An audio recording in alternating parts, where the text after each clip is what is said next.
یا ایھا الذین آمنوا، اے اہل ایمان، اذا لقیتم فئۃ، جب جنگ میں تمہارا آمنا سامنا ہو کافروں کے ساتھ، فاثبتوا، تو دیکھنا ثابت قدم رہنا، واذکروا اللہ کثیرا، اور اللہ کو خوب یاد کرنا، لعلکم تفلحون، تاکہ تم کامیاب ہو جاؤ.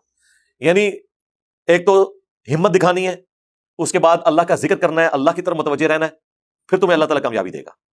یعنی صرف دعائیں کرنے سے کچھ نہیں ہونا. جس طرح ہم لوگوں کو جب کوئی آتے ہیں لوگ، ہم کہتے ہیں بھائی تھوڑا حوصلہ کرو یار، کیا ہو گیا، زندگی ختم ہو گئی ہے. یہ وہی چیز ہے. اللہ تعالیٰ فرما رہا ہے کہ ثابت قدم رہنا ہے، اللہ کو بھی یاد کرنا ہے، اللہ تمہاری مدد فرمائے گا. وَأَطِيعُوا اللَّهَ وَرَسُولَهُ، اور اطاعت کرو اللہ کی اور اس کے رسول کی. وَلَا تَنَازَعُوا، اور تنازع کھڑا نہ کرنا.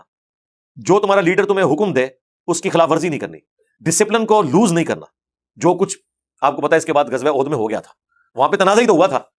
صحیح بخاری میں موجود ہے، نبی علیہ السلام نے فرمایا کہ تم دیکھو کہ ہماری لاشیں چیل اور کوے اٹھا رہے ہیں، تب بھی تم نے 50 بندوں نے یہ دھرا نہیں چھوڑنا، لیکن 35 نے چھوڑ دیا، صرف 15 رہ گئے. خالد بن ولید یہ منظر دیکھ رہے تھے، کافروں کی طرف سے آئے ہوئے تھے، وہ اس درے کے پیچھے سے آئے اور حملہ کیا، اور 70 کے قریب مسلمان شہید ہوئے، خود نبی علیہ السلام کے دان مبارک بھی شہید ہو گئے.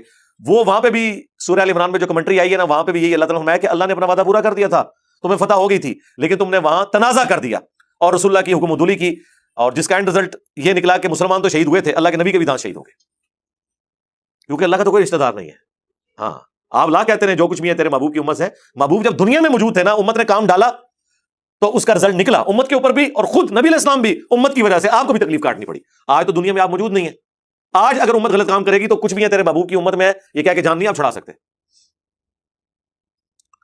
اگر تم نے تنازع کھڑا کیا، اللہ اور اس کے رسول کی اطاعت کرو اور تنازع نہ کھڑا کرو، فتفشلوا، تو دیکھنا اس طرح پھر تم کم ہمت ہو جاؤ گے. وتذهب ريحكم، اور تمہاری ہوا اکھڑ جائے گی. یہ محاورتاً بات ہے، ہوا اکھڑ جائے گی، یعنی جس طرح کے ثابت قدم انسان ہوتا ہے نا، وہ والا معاملہ نہیں رہے گا. پھر جس طرح ہوا اکھڑتی ہے جب، تو آپ کو پتا ہے پھر جتنی بھی چیزیں زمین کے اوپر ہیں وہ ادھر ادھر ماری پھرتی ہیں جیسے آندھی چلتی ہے، اس طرح تمہاری بھی ہوا اکھڑ جائے گی. وَاصْبِرُوا، اور صبر اختیار کرنا. ان اللہ مع الصابرین، بے شک اللہ تعالیٰ صبر کرنے والوں کے ساتھ ہے. اللہم اجعلنا منہم. اب اللہ تعالیٰ نے کافروں کا بھی ایک نقشہ کھینچا ہے کہ وہ کتنے غرور کے اندر آ رہے تھے. مسلمانوں کا ایٹیچیوڈ اس طرح کا نہیں ہونا چاہیے جو کافروں کا آگے بیان ہو رہا ہے. لیکن پھر بھی تقدیر غالب آئی. غزوہ حنین کے موقع پر مسلمانوں میں بھی تھوڑا سا تکبر آ گیا کہ بدر میں ہم 313 تھے، آج تو ہم 12,000 ہیں، کافر ہم سے کم ہے تعداد میں. تو پھر اللہ تعالیٰ نے فرمایا کہ دیکھ لو، سورہ توبہ کے اندر اللہ تعالیٰ نے فرمایا کہ پھر تمہیں بھاگنے کی جگہ بھی نہیں مل رہی تھی. 12,000 کا لشکر ہی اکھڑ گیا، صرف 80 بندے حضور کے ساتھ رہ گئے. بخاری مسلم میں آئے نبی علیہ السلام کو فرنٹ سے خود لیڈ کرنا پڑا. انا النبی لا کذب انا ابن عبد المطلب، میں نبی ہوں، اس میں کوئی شک نہیں ہے، میں عبد المطلب کا بیٹا ہوں.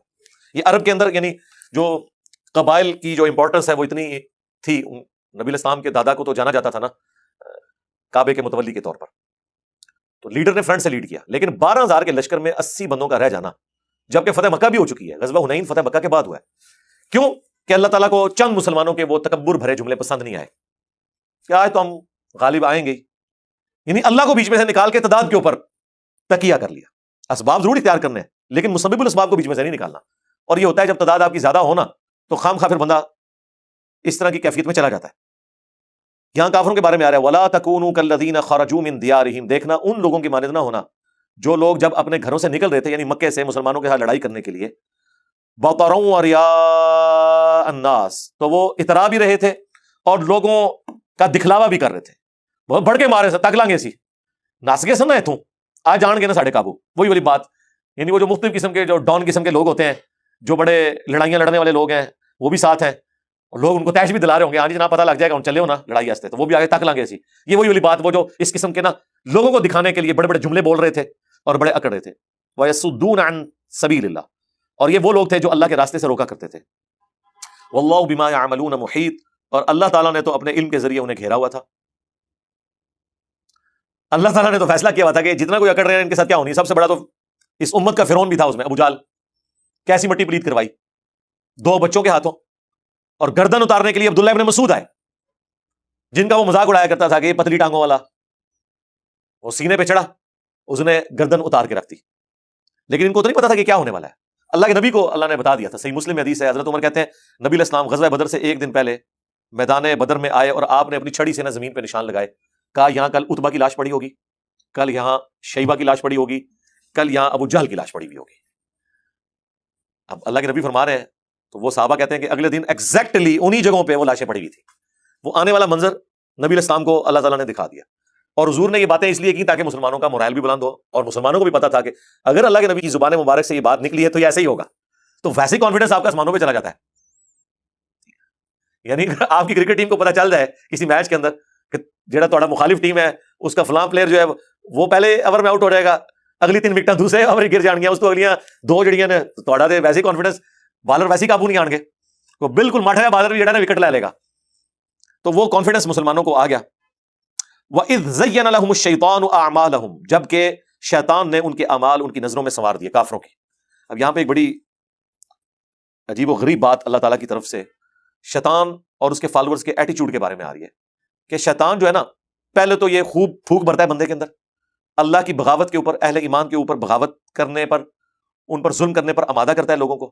اینڈ ٹائم پہ جب پٹائی لگتی ہے نا تو پھر سب سے پہلے یہ بھاگتا ہے، کانفیڈنس لوز کر جاتا ہے، یہ اس کا ذکر ہے۔ یاد کرو جب شیطان نے ان کے اعمال ان کی نظروں میں سنوار دیے، وقال لا غالب لكم اليوم من الناس، اور اس نے کہا کہ آج کوئی غالب نہیں آ سکتا تم پر ان لوگوں میں سے۔ شیطان پمپ کر رہا تھا، یعنی وہ دلوں میں نا ظاہر ہے کہ جنگجو بھی، اسلحہ بھی، سب کچھ پھونک بھری ہوئی ہے، آج تم پر کوئی غالب نہیں آئے گا، اور اندر سے آواز بھی آ رہی تھی، لوگ کہتے ہیں میرا دل کہنا ہے جو ہے گا، اس ٹائم وہ شیطان کہہ رہا سی دل کہ ہاں بھائی تسی تو جیت ہی جانا ہے میچ، وہ شیطان پھونکے ڈال رہا تھا۔ وَإِنِّي جَارٌ لَكُمْ، اور میں تمہارا نگہبان ہوں۔ این ممکن ہے کہ شیطان انسانی شکل میں آیا ہو، مشورے دے رہا ہو، واللہ عالم، اس کا کوئی تفصیلی ذکر قرآن میں نہیں ملتا۔ فَلَمَّا تَرَاءَتِ الْفِئَتَانِ، تو جب دونوں گروہ آمنے سامنے ہوئے، نَكَسَ عَلَىٰ عَقِبَيْهِ، جب دونوں فوجیں سامنے ہوئیں تو وہ الٹے پاؤں بھاگا شیطان۔ وَقَالَ إِنِّي بَرِيءٌ مِّنكُمْ، وہ کہنے لگا میں تو تم سے بری ہوں، اپنی جنگ خود لڑو۔ إِنِّي أَرَىٰ مَا لَا تَرَوْنَ، میں تو وہ دیکھ رہا ہوں جو تمہیں نظر نہیں آ رہا۔ تو شیطان چونکہ آپ کو پتا ہے وہ آگ سے پیدا ہوا ہے، فرشتے اور جنات یہ ایک دوسرے کو دیکھ لیتے ہیں، ان کے ساتھ ایسا معاملہ ہے، وہ بھی ایک لطیف چیز سے پیدا ہوئے ہیں، نور سے، اور جنات بھی آگ کی لپٹ سے پیدا ہوئے ہیں۔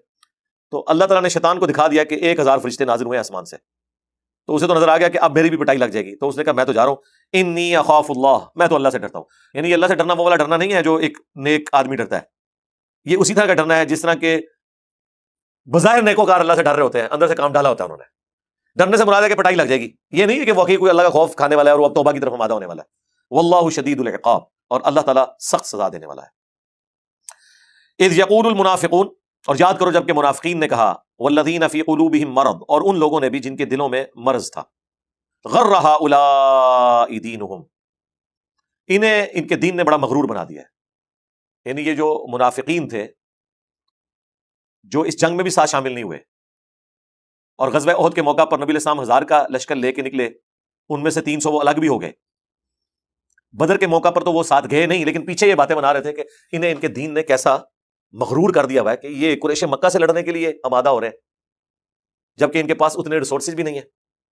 تو اللہ تعالیٰ نے ان کافروں کا جو منافق تھے، اوپر سے کلمہ گو تھے، ان کا یہ بزدلانہ جملہ نقل کیا اور اس کا جواب دیا ہے، وَمَن يَتَوَكَّلْ عَلَى اللَّهِ، اور جو کوئی توکل کرے اللہ پر، فَإِنَّ اللَّهَ عَزِيزٌ حَكِيمٌ، تو بے شک اللہ تعالیٰ تو زبردست ہے، غالب ہے، حکمت والا ہے۔ مسلمان اپنے اتنے لمیٹڈ ریسورسز کے باوجود اپنی کوشش کر کے اللہ پر توکل کیے ہوئے ہیں، باقی جو ان کی کمزوریاں ہیں وہ اللہ تعالیٰ پوری کر دے گا۔ اب اللہ تعالیٰ کی طرف سے وہ مشہور آیت ہے جس میں عذاب کی وہ قسط جو مرنے سے پہلے انسان کے اوپر آتی ہے، فاسقین کے اوپر، منافقین کے اوپر، کافروں کے اوپر، اس کا ذکر آ رہا ہے۔ وَلَوْ تَرَىٰ، اور کاش تم وہ دیکھ لو منظر، اِذْ يَتَوَفَّى